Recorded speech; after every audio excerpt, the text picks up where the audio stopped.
Welcome to the Church of Perpetual Life.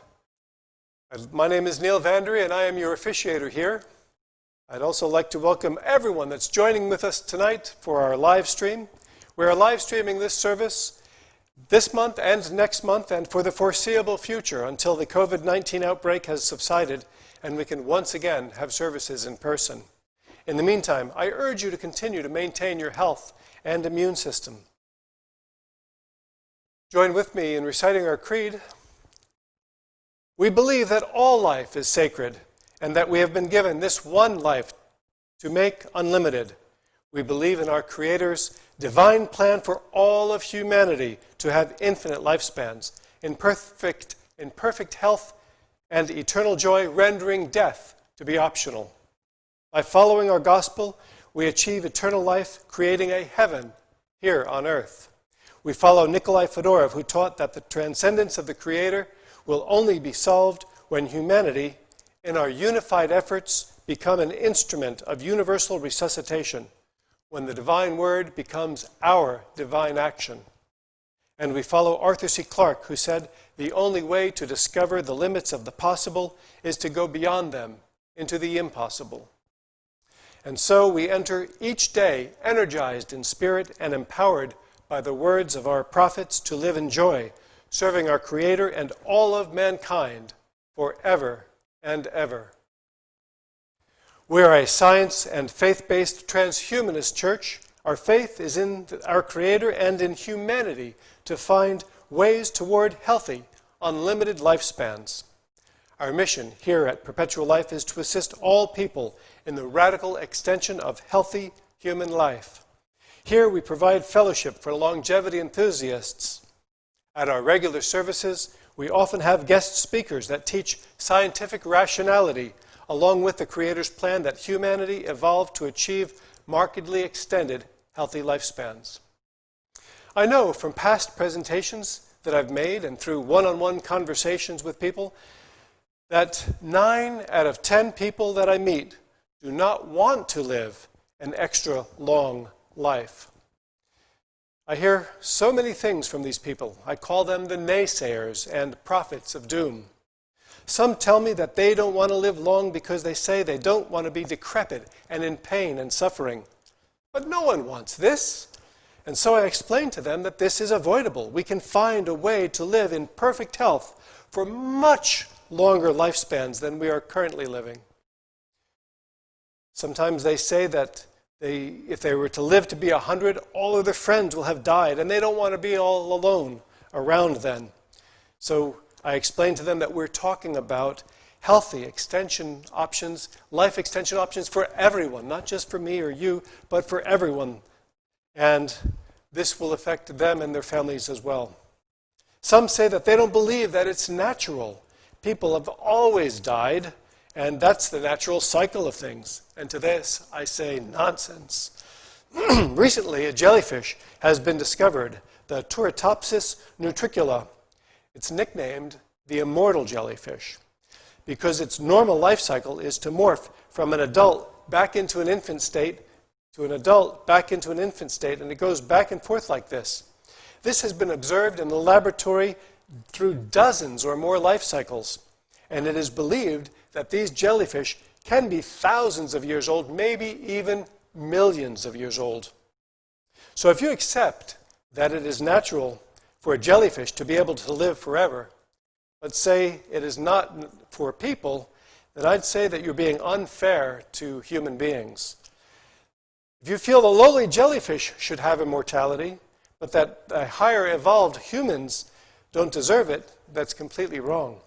To the naysayers that choose to believe that healthy life extension is not possible, I give them information about our church website and suggest that they visit our YouTube channel to see for themselves about emerging technologies and advances in life extension that are happening now all over the world. Some of these naysayers will tell you that they want to die because they want to go to heaven, to be with their loved ones, or be reincarnated. All of their lives, their spiritual experts have told them, their priests, their rabbis, their ministers told them that if they live a good and holy life, that they will be rewarded in an afterlife. To this, I would say that the Creator that has created this amazing planet and all of life, including us, they don't want us to die. They don't want you to die. Life is wonderful, and it's a puzzle to find the solution for living an unlimited lifespan. The earth has been left in our care, and it is our sacred obligation to be good stewards on this planet, to maintain all forms of life, to stop having wars and eliminate public mass murder, to find ways to eliminate famines and floods, even hurricanes perhaps, and once again to establish this planet into a state of utopic harmony that never has to end. To create a heaven here on earth and to find ways to eliminate the physical and emotional pains that people are suffering so that we can all experience unending joys and wonders of this perfectly lovely planet Earth. There are those people that say that it is not good for the planet because we would become overpopulated and out of balance, and that we would use up all of the resources and destroy Mother Earth. The extinction of any species on this planet is abhorrent and horrible. Certainly there are forms of viruses and bacteria that must be controlled and contained, but the complete destruction of any species is, in my opinion, absolutely one of the worst crimes that is currently happening on this planet. These naysayers and prophets of doom secretly say to others of their kind that they hope that this human species will be eliminated from the planet, that we, people, should go extinct.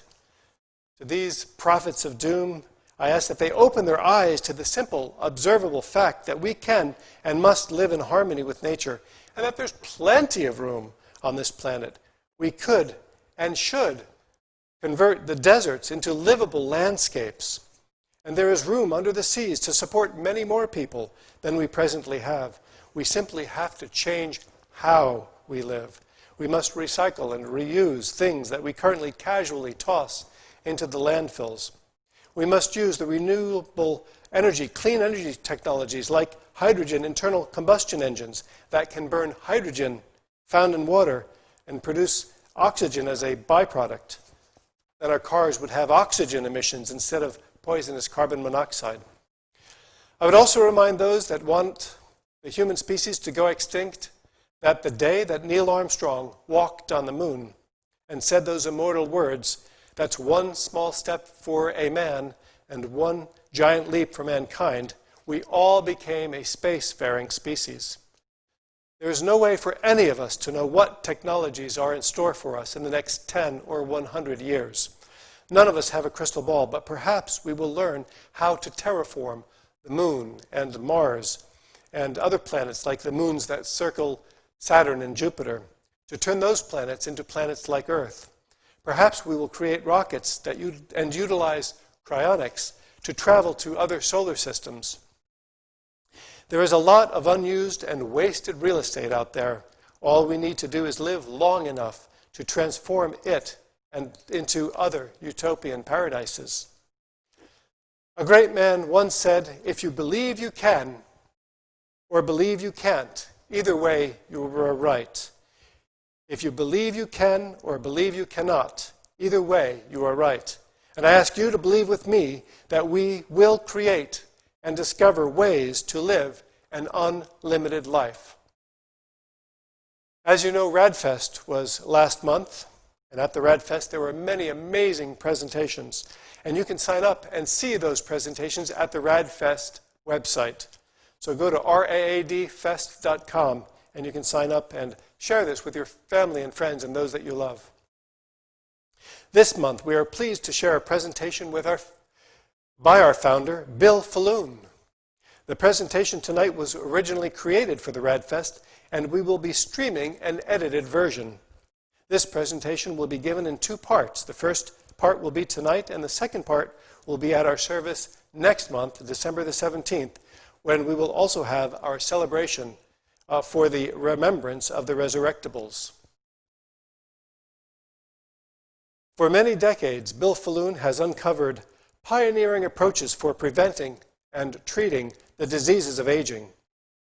These avant-garde advances were meticulously chronicled in one of his publications many years before conventional doctors recognized them.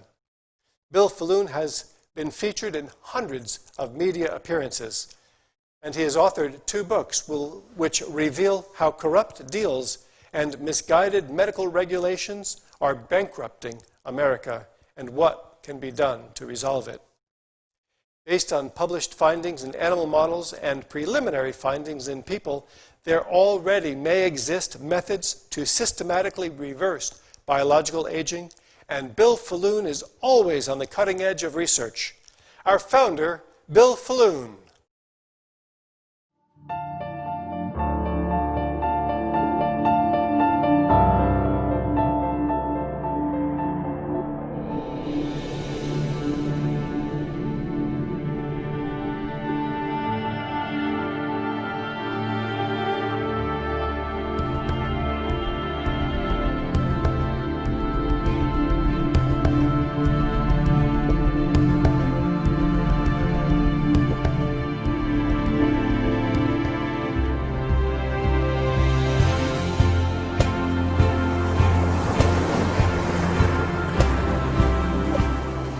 Thank you for those kind words of introduction, and good afternoon, group. For those who don't know me, I've been a professional anti-death activist for the past 43 years. I've observed the successes and failures of countless anti-aging interventions, including paying to autopsy the bodies of supporters who die under questionable circumstances. And in almost every instance, the underlying cause of death was needless. And by way of example, as it relates to needless deaths, are people who are seeking to live a long time, if not forever, but they ignore conventional cardiovascular risk factors like hypertension, lipid imbalances, coagulation disorders. They pretend like they don't have to worry about that because they're going to reverse their aging process. So these people are silently progressing to a point where it may not be possible to rescue them. In many cases, they're hanging by a thread, and they don't even know it sometimes because they didn't pay attention to the blood test results and their blood pressure monitor, and instead ignored that until it was too late. No more needless deaths. That's why I opened up by saying we are determined to reverse aging and keep people alive as long as scientifically possible. Now, some good news about COVID, if you can call this anything in a way of good news. Well, COVID has instilled the reality, the harsh reality, that as people age, they become much more vulnerable to COVID mortality. Mortality risk skyrockets in COVID patients as they grow older, but so do heart disease risks. Heart attacks are virtually unknown in younger people, and as people age, their heart disease risk increases. Their stroke prevalence increases dramatically. The prevalence of dementia skyrockets as people age. COPD, the ability just to breathe, it's exponentially higher in older people, whereas younger people hardly ever have to deal with that issue. So when it relates to the risk of death, as we grow older, our risk increases every single year we're around. It skyrockets, and there's not really much difference between the skyrocketing incident of death in COVID and the skyrocketing incidences of death in aged individual. There's not really much of a difference. Aging puts us in a shooting gallery. We literally are ducks in a shooting gallery just waiting for one degenerative order or multiple ones to take us out. We've got to do something about that. So what I'm hoping with COVID is that it will instill scientific rationality in people as they grow older to do something about the aging process. Circumvent it wherever you can. And don't continue to put your head in the sand and pretend I'm okay because I was COVID negative. You've got aging, unfortunately, attacking you left and right. Now, last year we had an incredible event in Las Vegas. Over 1,000 people attended the RAADfest event. I'm going to try to update you a little bit in chronological order right now what has happened since last RAADfest. This is a wide-angle shot of the crowd in Las Vegas last year with me speaking. It was a very exciting, exhilarating event, and this is also exciting what's going on. Big money pouring into age reversal research. Just 3 days after RAADfest ended last year, a $25 million donation was made to the University of Miami to study stem cells, also studying stem cells in the way that it applies to age-related disorders. This is 3 days after RAADfest. And going back to year 2015, the media was talking about the FDA approving the first clinical study to see if a drug, that drug was metformin, could slow or reverse aging in elderly people. The problem with that study was there was no money, no funding whatsoever. It had FDA approval, but no money. And right before RAADfest last year, an anonymous donor wrote a $40 million check to make up for what the NIH already committed to put into it, and they've got $75 million of funding to launch a study to see if metformin by itself can slow and or reverse biological aging in elderly people. Tremendous, tremendous milestone. The problem is metformin by itself, and we know this because our Life Extension group has been recommending metformin since 1995. Well, we know metformin by itself is great, but it's not the ultimate solution. This study, published October 15th, 2019, in the Proceedings of the National Academy of Sciences, they combined rapamycin, lithium, and a chemotherapy drug called tramitinib. And they were able to achieve a lifespan increase of 48% in fruit flies. And just so you understand, with a fruit fly experiment, if you increase lifespan 5 to 15%, that's considered really good. This one grabbed headline news around the world because they were able to increase the lifespan by an astounding 48%. Now, they also did individual studies with these fruit flies where they tried just one of these interventions, the lithium or the rapamycin or the tramitinib, and that boosted lifespan about 11%. Putting two of them together boosted it by 30%. But all three put together resulted in that astounding 48% lifespan increase in fruit flies. The emphasis is combination treatments are absolutely essential at this stage in order to keep ourselves alive to protect against degenerative aging. And this helps validate our stair-step approach to biological age control, which we've been showing at RAADfest over the last couple years. We can't do it with any one intervention. We need multiple interventions so that we live to year 2030 when gene therapies are likely to be developed and perfected that will enable us to grow younger again via a biological age reversal process that you're going to learn about in the next few minutes. This is beyond exciting, but we've got to make it to year 2030. Now, November 14th, 2019, big news. National Institute of Health made a $23 million grant to study rapamycin in people's pet dogs. A total of 10,000 dogs are in this study, and 500 will get rapamycin, and they're going to evaluate if rapamycin can extend healthy lifespan in people's pets. This is very, very good news, and congratulations, by the way, to these scientists. They've been pursuing this for many, many years, and they got this big grant from NIH, so we're really happy with that. Now, the media continues to report on the growing rebellion. That's what we call this, a revolution against aging and death conference, the growing rebellion against aging and death, and the fact that life's end is less final than what we originally thought. Really amazing. This is in the New Scientist, and scientific publications around the world are talking about the fact that aging is a reversible condition. Again, the National Institute of Health putting in $68 million to identify why certain families, they live to be around 100 years of age in relatively good health. So they're going to look at the genetic sequence, lifestyle factors, try to figure out what enables some people, some groups of people to live a real long time so we can emulate that, so we can make it to at least age 100 when a lot more technology will be available. Now, December 8th, 2019, I spoke at an age reversal conference in Palm Beach County, Florida. There were some famous people there, Jesse Ventura, Newt Gingrich, and they were hearing people like myself and Liz Parrish and Bill Andrews talk about the science of age reversal. And there were about 325 people there, so it was a good event. I appreciated doing it, but 1 month later, less than a month later, Newt Gingrich, after hearing all of this science about enabling older people to grow younger, he wrote an article, appeared in Fox News, that hundreds of thousands of people read that showed that aging is emerging as a reversible condition. Older people may not have to continue aging. So Newt Gingrich is an influencer, and by us influencing the influencers, we're getting hundreds of thousands of people to pay attention to what we're saying, and not just a few that happen to be sitting in an audience.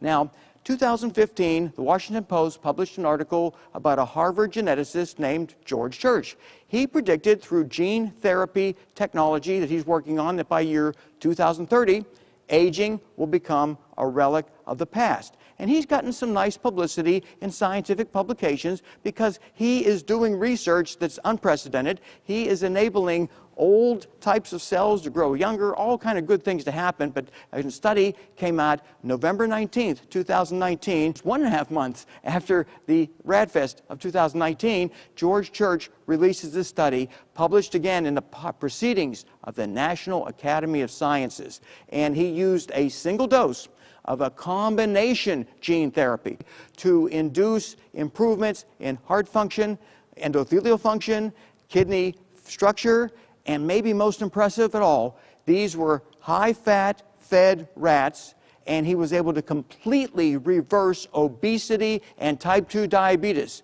in these rats that normally get very fat and very diabetic as they grow older. This is a single dose of a combination gene therapy. These are unprecedented findings, and they're continuing to occur. Now, I told you December 8th, I gave a talk in Palm Beach about age reversal, and it was a really nice crowd. I come home to watch 60 Minutes that night, and sure enough, they made the science that George Church is working on at Harvard, his genetic research, now pretty much a household word.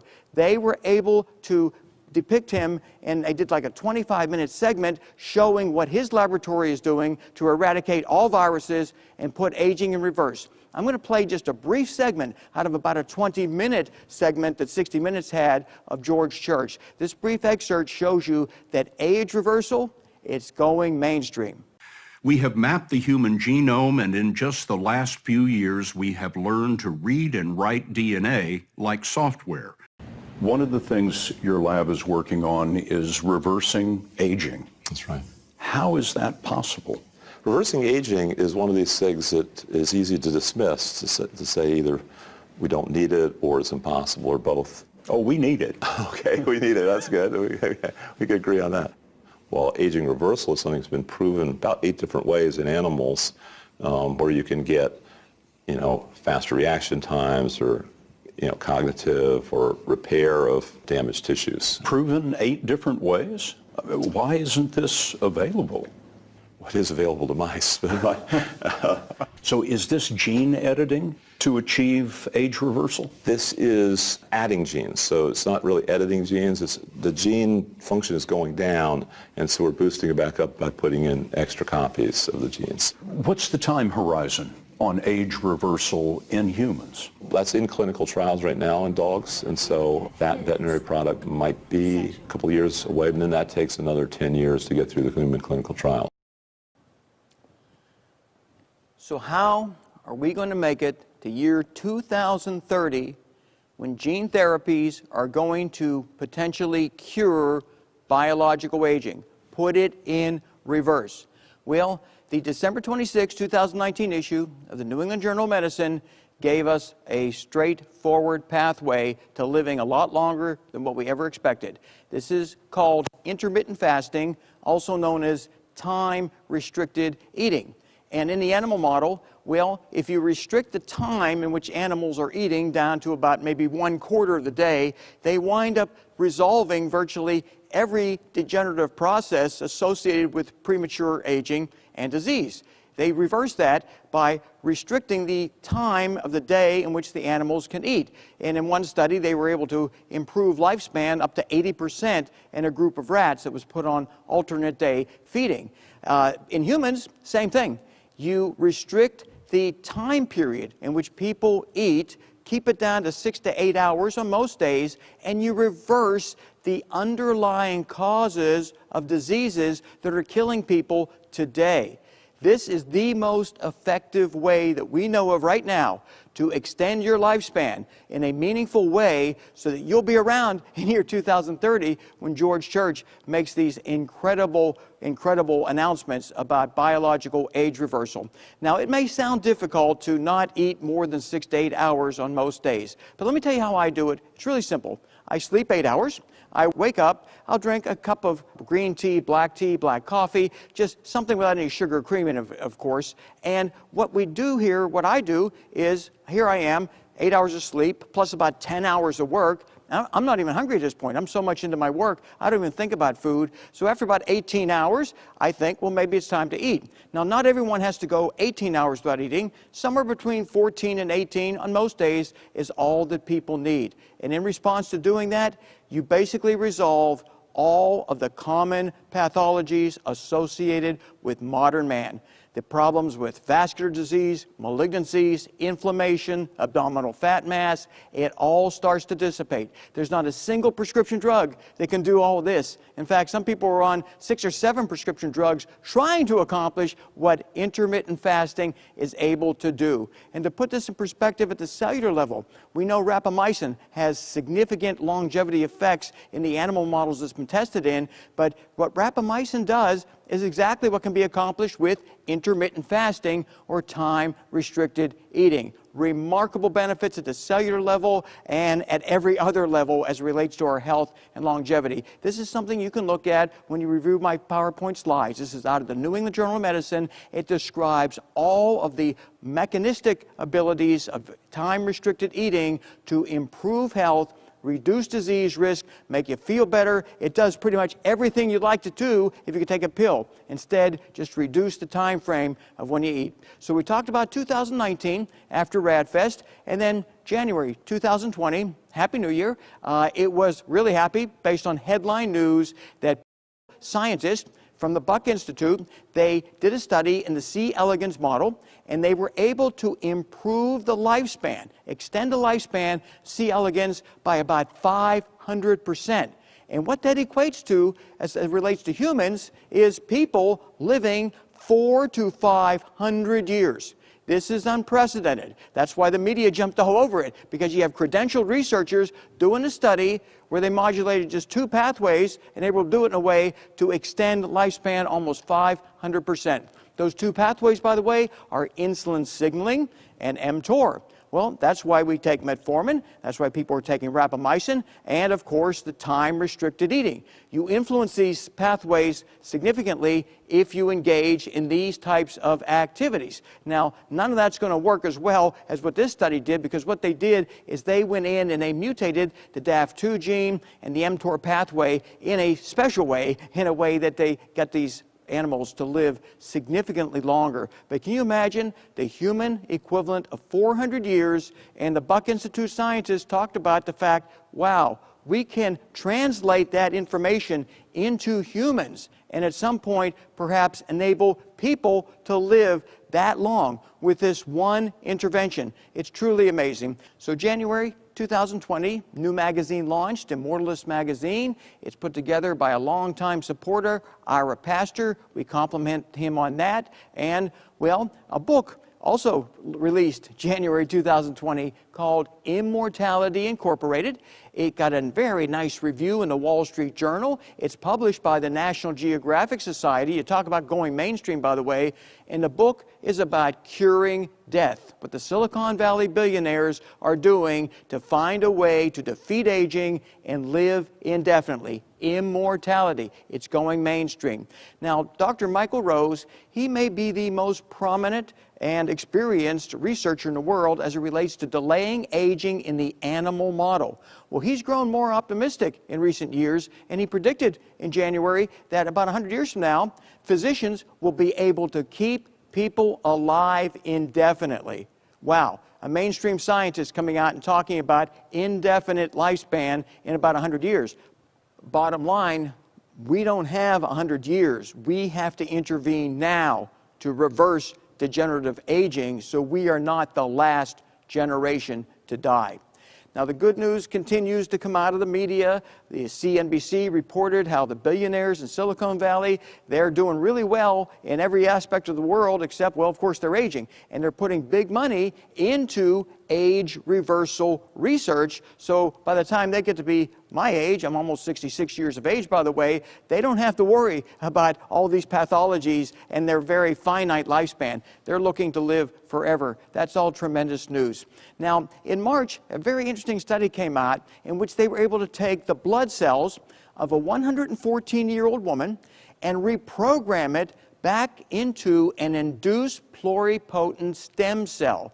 Now, the ramifications of this are huge. It got published in a major medical journal, and what they're looking at is the potential of taking old blood cells, regenerating them into hematopoietic stem cells and all kinds of other cells in the body that are youthful, and then clonally expanding these cells and putting them in large amounts and enabling old people to grow biologically younger in a major, major way. Now, these two pictures, these two graphics on the slide, the left hand shows the in vitro way of making this work, where you take out the old blood cells, reprogram them back to an induced pluripotent stem cell, hopefully a lot of hematopoietic stem cells that can both rejuvenate our immune system and produce lots of mesenchymal stem cells so that we can regenerate our aging body.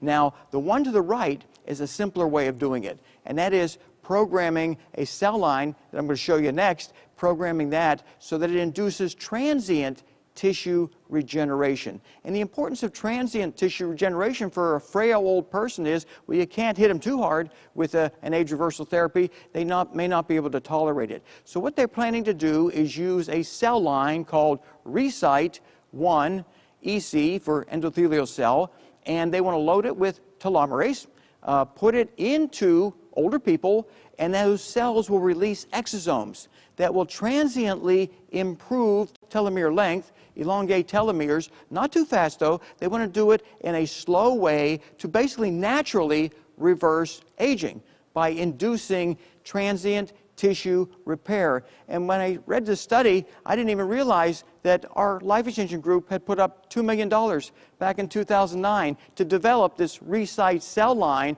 that may be a way of reversing aging, reversing tissue damage. So I talked to Dr. Mike West about this technology, and I said, can you put this together in maybe a 4-paragraph email so that people who are going to review my slides online can read exactly how you plan to induce tissue regeneration through the Recite cell line, releasing exosomes that elongates telomeres just enough to induce cellular regeneration without creating problems. So we go to April. Wall Street Journal runs an article about the fact that people born this generation, they're going to live to be 100 years of age or older.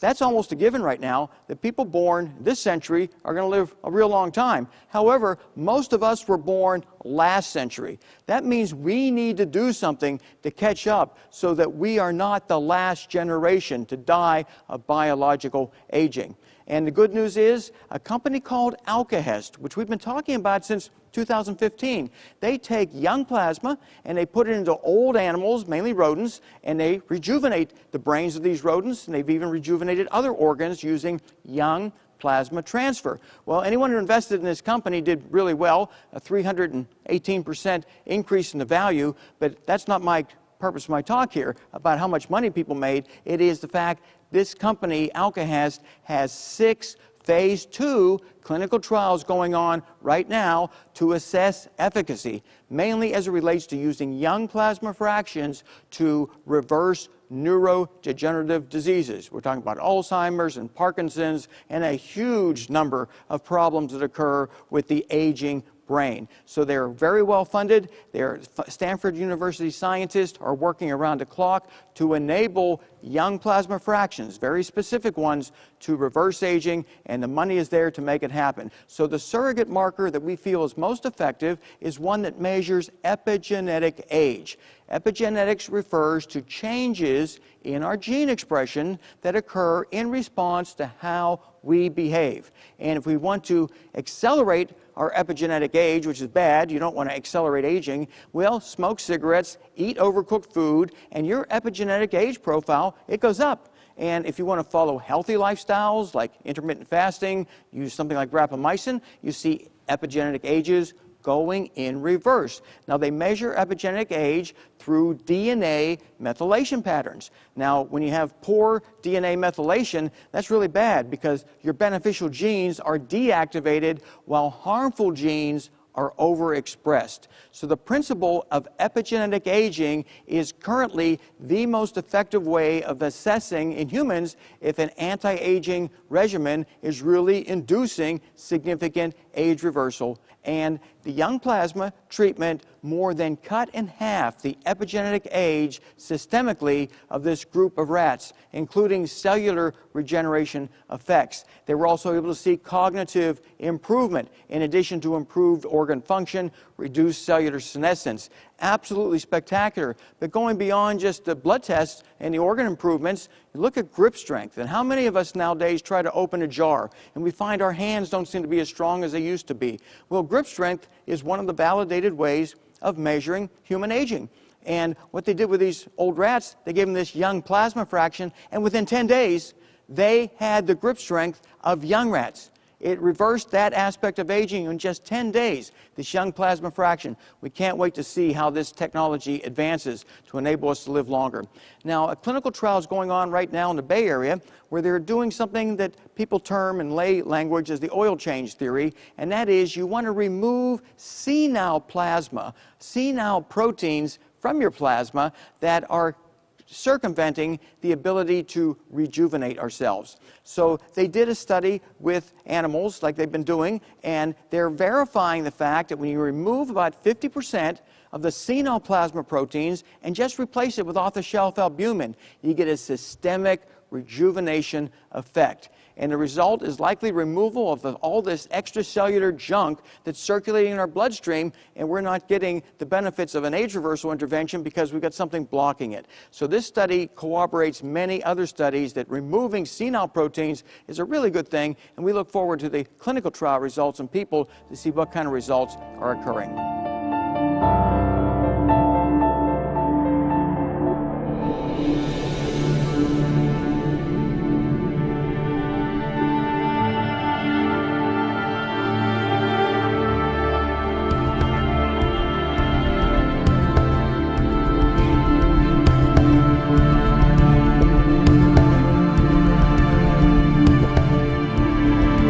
Thank you for attending our live stream this month. Be sure to get our monthly email newsletter for updates on our next service and other updates for discoveries in age reversal technologies and healthy practices.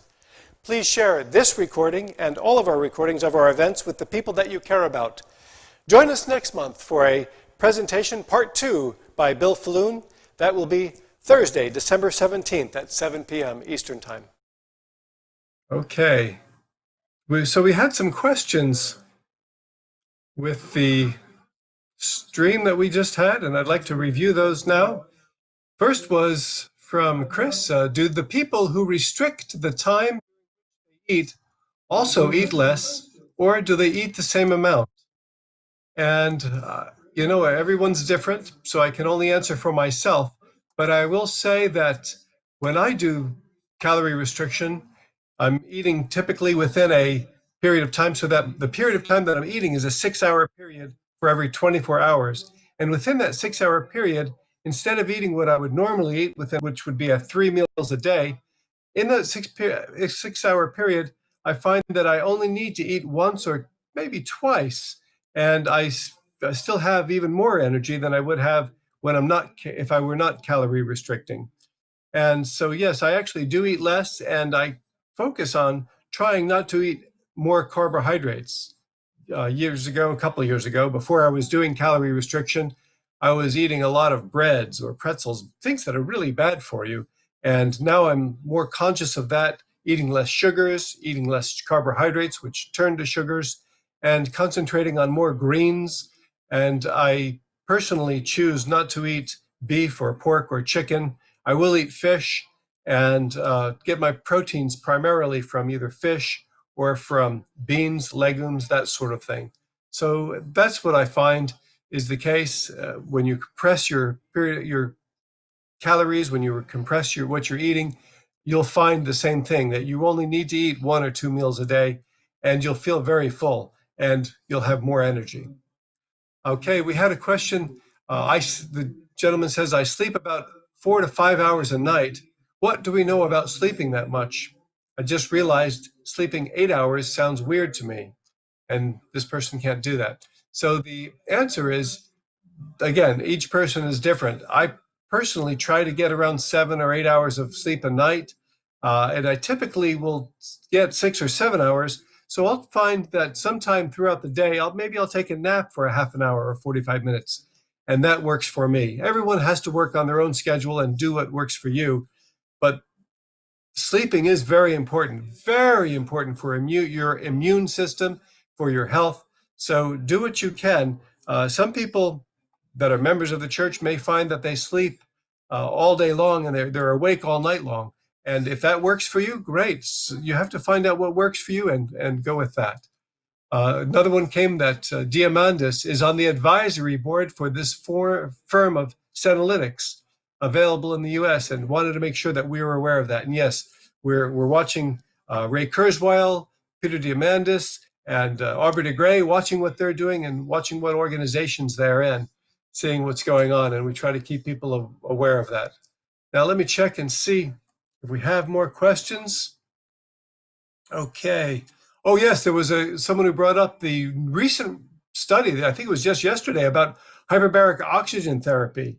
So for those of you who subscribe to the newsletter at the church, I'm going to put a link in for that hyperbaric oxygen therapy, and that will be in the next newsletter. So keep an eye open for that.